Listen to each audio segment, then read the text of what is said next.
শহীদের রক্ত কেনা, লাখো শহীদের রক্ত কেনা। লামিয়া নামে একজন মেয়েকে পাওয়া যাচ্ছে না, ইঞ্জিনিয়ারিং গার্লস কলেজের। যদি কারোর সাথে তার দেখা হয়ে থাকে মঞ্চে যোগাযোগ করার জন্য অনুরোধ করছি। আজকের তারুণ্য আমাদের পথ দেখিয়েছে। আমরা বৃদ্ধ সাবধানীরা তোমাদের নেতা হতে পারিনি। একটু বুঝতে হবে সবার। নজরুল বহু আগে বলে গেছেন, তোমাদের মাঝে আছে নেতা, তোমাদের মাঝে আছে বীর সব্যসাচী। তোমাদের নেতৃত্ব তোমরা খুঁজে পেয়েছ, তোমরাই গড়বে নতুন বাংলাদেশ। আজ সারা দেশের মানুষ রাস্তায় নেমে এসেছে। সরকারে যারা এখনো ক্ষমতা আঁকড়ে বসে আছেন তাদের বলতে চাই, দেয়ালের লিখন করুন।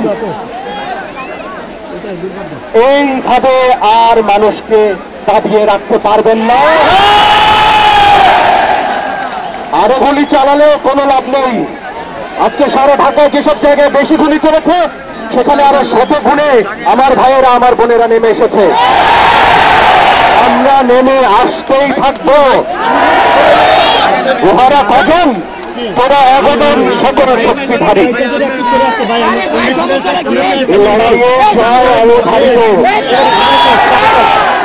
পালানো শুরু হয়ে গেছে, আর পালাতে পাবো না। আগে ভুল করেছি, সাধারণ ক্ষমা হয়েছে।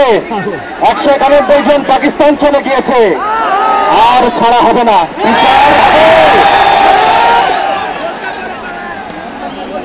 এই জনতা আজ জেগে উঠেছে, বিচার হবেই।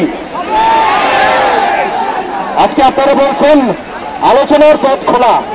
আমার ভাইয়ের, আমার বোনের, আমার সন্তানের রক্তের পর কিসের আলোচনা? যদি বলেন ক্ষমতা ছাড়বেন তাহলে আসুন এখানে, বলতে পারি কিভাবে ছেড়ে যাবেন। আমাদের ছাত্ররা বলবে, আমাদের তারুণ্য বলবে যে কিভাবে আপনারা ক্ষমতা আমাদের জনগণকে বুঝিয়ে দেবেন। এছাড়া আর কোনো আলাপ হতে পারে না। জয় আমাদের অবধারিত। সারা দেশে আজকে বাংলাদেশের মানুষ পথে নেমে এসেছে। সেখানে হিন্দু নেই, মুসলিম নেই, পাহাড়ি নেই, সমতলের মানুষ নেই, শুধু বাংলার প্রথম শ্রেণীর নাগরিকরা নেমে এসেছে। তার হক আদায় করতে নেমে এসেছে। এই জেগে ওঠা মানুষ, জনশক্তি, এই জনসমুদ্র ফিরে যাবে না। একটা ছোট্ট কবিতার অংশ দিয়ে শেষ করি। মুক্তিযুদ্ধের সময় এই কবিতা আমাদের শক্তি জুগিয়েছিল। এই দেশে আমাদের, সে কথা আমরা মনে করি। যারা ঘরে এখনো বসে আছেন তাদের বলছে এই কবিতা।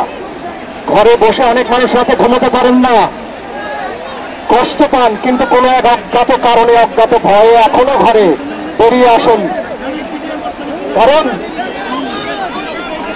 আজকে যখন করতে গিয়ে নিজের কবরখানা, আতন খুলির কোদাল দেখি সর্বনাশা বজ্র দিয়ে গড়া, কাজ কি বিধায় বিষণ্ণতায় বন্দি রেখে ঘৃণার অগ্নিগিরি, আমার বুকেই ফিরিয়ে দিব ক্ষিপ্তবাজের থাবা। তুমি আমার জলস্থলের মাদুর থেকে নামো, তুমি বাংলা ছাড়ো।